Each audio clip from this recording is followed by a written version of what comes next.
Coming up on today's show, it is Sean Payton Day. The Broncos regime is meeting with Payton in LA. We're going to go over the interview list for the Broncos head coaching search. But there is a rumor out there that Sean Payton might be looking to bring a certain offensive coordinator who he has some history with him potentially to Denver. So we'll unpack that. Plus, after the Cowboys beatdown against the Bucs, is Dan Quinn stock rising? All this and more coming up right now.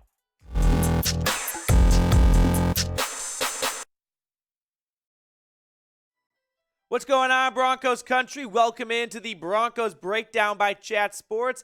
I am your host, Matthew Peterson, and we've got a lot of ground to cover, as I like to say, on today's show, because you know what? When your team's looking for their head coach for the second time in basically one full calendar year, there's a lot of nuggets, a lot of rumors and news and stories out there to untouch. So let's start with this. Coming from our friends in LA, the Chargers tweeting out that they have parted ways with offensive coordinator Joe Lombardi and passing game coordinator / QBs, whatever, Shane Day. I don't care too much about the Shane Day part. Sorry, Shane. But the Joe Lombardi part did catch my attention for two reasons. One, the firing of Joe Lombardi likely means that Brandon Staley is safe. You don't fire the offensive coordinator before the head coach, right? If you're going to move on from Brandon Staley, you probably would have fired him because then the rest would have followed as well. So I think the firing of Joe Lombardi is sort of Brandon Staley's last leg to stand on is, hey, we're going to keep you, but you've got to make changes to your coaching staff, and Lombardi is out. So who cares? What does that mean for Denver? It means one of two things. One, probably means no Sean Payton to the Chargers. Two, Sean Payton and Joe Lombardi, they've got a connection. Go back to New Orleans. Joe Lombardi was Sean Payton's QB coach for quite some time. So with Lombardi on the street, maybe Sean Payton goes, oh, you're my offensive coordinator. We're not going to the Chargers. How about the Broncos, right? Diana Rossini tweeting out today that Sean Payton will meet with the Denver Broncos ownership this afternoon. So potentially by the time you're watching this, or even while you're watching this, that meeting's going on right now, and I hope it's a meeting that is surrounded by questions of, hey, are you going to do Kahoot quizzes in the offseason? No? Awesome. The job is yours. Now, Sean Payton is going to meet with some other coaches as well, and I don't think anyone should be heartbroken or be upset if the meeting ends and Sean Payton is not announced as the Denver Broncos head coach. Let's make this abundantly clear. The Broncos will not leave this meeting with Sean Payton as their head coach. It's just not going to happen. Sean Payton is going to meet with all the rest of the teams, and the Broncos are going to meet with all the rest of their interviewees. Now, just because they don't walk away from the table with the meeting, from the meeting with a deal in place, does not mean one is not going to happen. If anything, the next step is, all right, we want Sean Payton. Hey, New Orleans, we have to trade for him. Let's get serious about these trade talks here.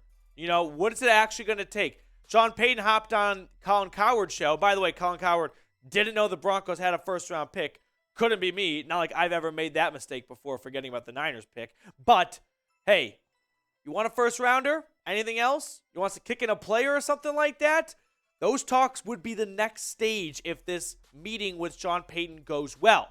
So on yesterday's show, we crossed 11.5 thousand subscribers. Round of applause to everyone who joined the channel. If you haven't already, click that subscribe button and get locked in with the best Broncos off-season YouTube coverage out there. So going back to the head coaching search right now, the interview schedule looks like this. We talked about it yesterday, but for any new faces in the crowd, Sean Payton and Raheem Morris are today. And I think Raheem Morris is a sneaky dark horse. I've combined sneaky and dark to deaky or something. Sneaky dark horse candidate. He does have previous head coaching experience, and he's well respected in the league. D'Amico Ryans is next. They'll just move up the coast. And then Friday is Dan Quinn, which I want to spend the second half of today's show talking about Dan Quinn. But when it comes to Sean Payton, what's your confidence level on the Broncos getting him? Now that Jim Harbaugh is out of the running, and there's really just one crown jewel, at least for most people, and it's Sean Payton, what's your confidence level at? Scale it 1 to 10 for me. I think I'm at like a I'm at a solid 5. Usually I give, some decimal. No, put me right in the middle. I'm at a 5 right now. Now, next up on the show, I want to talk about this man right here, Dan Quinn, because if you watched the Cowboys-Bucks game yesterday, I don't know how you walk away with that thinking I would be upset if that man was my head coach. The Cowboys defense put on a clinic against Tom Brady and the Tampa Bay Buccaneers. Look at the stats from Monday night's wild card round, right? Tom Brady, by the way, throwing 66 passes is just insane. They have no ground game, so they didn't really have much of a choice. But 351 yards, 2 touchdowns, and 1 interception. The stats do not do the Cowboys defense enough justice. That 14 really should be a 0. It was stifling. Tampa never got anything going really on offense. It was all Dallas, and give credit to Dak, 5 total touchdowns. But the defense was right there too. There was really, I never had a moment or a thought during the game that the Bucs were ever going to come back and get in this game because of the Cowboys defense, which, by the way, some of you, I won't call you out by name, but you know who you are, owe me an apology. When I said take the Cowboys minus 2.5, put the mortgage on it, you all said I'm crazy.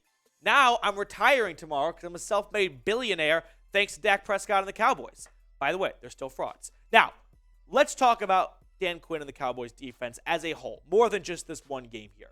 In 2022, here is what the Cowboys did against playoff teams defensively. Week 1, they held the Bucs to 19 points. Look at the Bengals. That was a Joe Burrow Bengals team, only scoring 17. The Giants, the Eagles. Sure, there are some games where the opposition got their fair amount of punches in, the Jags and the Eagles down the stretch.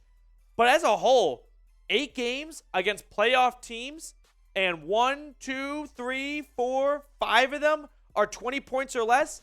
That's a pretty good hit ratio. Give a lot of credit to Dan Quinn and this defense. So, if Sean Payton does not happen, plan B, I think, is Dan Quinn, right? Dan Quinn, 1, should have been hired last year. And I know that a lot of you right now in the video are going to go, wait a second, we're not hiring another defensive-minded coach. I've got a couple things for you. 1, he is more than just a defensive coach. Dan Quinn offers great stability and leadership. 2, it's not like offensive coaches are home runs every time. CC Nathaniel Hackett. So I think the idea of dismissing a guy because he comes from a defensive background is just, it's not right. 1, it's the NFL. Look at any coach, by the way. Go to the Wikipedia, and you're going to see Kyle Shanahan, offensive genius. Oh, he was a defensive coach at one point? It's the NFL. You don't get to this spot in the NFL without knowing how the other side of the football works. Dan Quinn's not walking over to Russell Wilson, the offense, one more time. Play action. What is that exactly? I can't remember. That's just not a thing. I think that gets blown up way too much of, you're hiring a defensive coach when you need offense? No. Dan Quinn, he can make a great offensive coaching staff. And you know how I know that? He hired Kyle Shanahan. So give him some credit of, yeah, he might not have had a great offense in Atlanta after Shanahan left, which we'll look at later on. But don't rob him of giving him his praise for bringing the right people in. Why can't he do that in Denver? It's not like Kyle Shanahan was a household name before, outside of the last name Shanahan with the Broncos, but in terms of the whole league at least, it's not like Shanahan was a well-known commodity before the Falcons. He was the Browns OC, they were, putting up bunches of points in Cleveland. He was a Texans OC. This was not a staple. And credit to Dan Quinn for bringing him onto his staff. I never get why people kind of knock Dan Quinn and go, but the Falcons sucked without Kyle Shanahan. All right, how about we give Dan Quinn some credit for bringing on good coaching staff? Why can't he do that in Denver? Now, I also think Sean Payton would be a very fun hire, right? Sean Payton's a Super Bowl winning coach. Drew Brees, we all know he did a lot of great things in New Orleans. But this Broncos team, I think, is not as big as a dumpster fire as maybe we think or some think it is. Look at the one-score losses this past season. I've shown this graphic before, but I want to bring it back. 9 one-score losses. And we saw under Jerry Rosburg the last 2 weeks with competent coaching. I'm looking at these 9 one-score losses. Even if 4 of them are wins, right? The Seahawks, the Colts, the Titans, and the Ravens. I think with good coaching, those all four should have been wins. And instead of a 5-win team, they're now a 9-win team who's right there for the playoff race. They're not terribly far behind. All right, we've got more coaching buzz and more Dan Quinn kind of nuggets to get to in just a second. But today's show was made possible by BetUS. If you want to ride with me, because I told you all, Cowboys -2.5. Get your picks in now, chatsports.com/bet. Use promo code Broncos125, and they will give you a 125% deposit bonus. I'm a big fan of the Jags plus 8.5. Here are the matchup odds for Jacksonville and Kansas City. I know it's the Chiefs. I know it. But the Jags plus 8.5, that's a lot of points. And anytime you tell yourself that's a lot of points, you can convince yourself of really any bet ever. So I'm going to go with the Jags plus 8.5. If that's too scary for your liking, gas the over. Probably going to hit. So I like the Jags, and I also like the over in this one. So to get back onto my podium and my TED Talk about Dan Quinn and being nice to Dan Quinn, the Falcons offense, look what he did. When he was the head coach the first 2 seasons, who was his offensive coordinator? Kyle Shanahan. And in 2016, when they went to the Super Bowl, Matt Ryan's MVP year, they were first in points per game, nearly 34. By the way, quick sidebar, not a single team in the NFL this year averaged over 30 points per game. That's a first in a long time. Anyway, back on track. Then he leaves in 2016 to go to San Francisco in 2017. And yeah, there's a regression, right? 22 points. That was kind of true for the whole team. But what I don't like is, the Falcons sucked after Kyle Shanahan left. They made the playoffs after he left. They won playoff games, or at least a playoff game in LA against the Rams after he left. So compare that to what the Broncos did in 2022, the 32nd ranked scoring offense, just a hair under 17. Yeah, I think Dan Quinn's mediocre 2019 23.8 points per game offense is going to look a lot nicer than this year with an offensive head coach at the wheel here. Some other news to get to, by the way. So the Broncos are not the only team looking for a head coach. Aaron Wilson tweeting out today that the Texans completed their interview with Ejiro Evero. I don't think Evero, first off, big round of applause for Evero. He goes from this time last year, no one knowing who he is, let's be honest, I didn't know who he was, to every team with a head coaching vacancy wants to talk to him. I don't think he'll get a head coaching gig this early on. He's got a great character and leadership skill set, and people are raving about that, and that's a huge element to making a head coaching hire. So maybe he kind of takes a job by surprise, but just 1 year at a coordinator position, probably a bit early to jump from that to running a whole team. As for him returning to Denver, I think there's a 60% chance it happens. It's really hard to say, right? Dan Quinn could get the job, or Sean Payton could get the job. They want to bring their own guys in, right? They got their buddies. It's kind of like Adam Sandler. Any movie, he's always got his 4 friends there so they can go get paid and go on vacation. That can be head coaching hirings of like Adam Sandler just being like, all right, David Spade, let's go. Gas up the Jets. We're going to go film another shitty movie. So here's my idea, though. Let's say Sean Payton doesn't happen. Kind of plan B. What about Dan Quinn for head coach? Frank Reich for offensive coordinator. Ejiro Evero sticks in Denver. And Jerry Rossberg is a special teams coordinator. Like, I know that's not Sean Payton, but that's a really good coaching staff right there. And then let me add some more wrinkles to it. What about, it's not too shabby, Dan Quinn, Frank Reich. You also keep your first-round pick, and you devote it to picking an offensive lineman, a new right tackle, and hopefully a permanent one, too, for more than just a year or two. In free agency, Mike McGlinchey for the 49ers. And then there's the big praying Russell turns it around. Like, if you hit on those things, that's going to be a team that next year probably doesn't play 4 primetime games in the first 6 or 7 weeks or whatever, and maybe kind of goes under the radar. Like, that might not be an absolute, disaster season next year of another losing season, 7 in a row, whatever it's up to at the moment. So that, I know it's not Sean Payton, but I could honestly be persuaded into taking that route over Sean Payton, no first-round pick, which I think Sean Payton would be better for Russell Wilson, but I don't think Dan Quinn's going to come in there and just, have no idea how to operate with Russ. They overlapped in Seattle, too, worth noting. So before we get going here, I want to ask this last question to you guys. what is your Super Bowl pick? Like, what's your updated Super Bowl pick now that we know the final 8 teams? Let me know in the comments section below.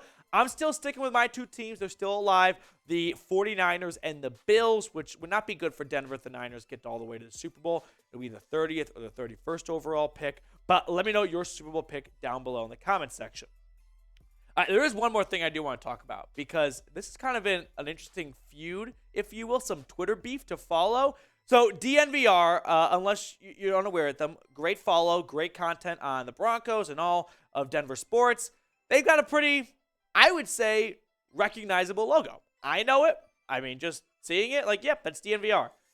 Well, a couple weeks ago, 104.3 The Fan kind of rebranded whatever, some new ownership from Salt Lake. I don't really know the details of it, but regardless, they unveiled their new logo.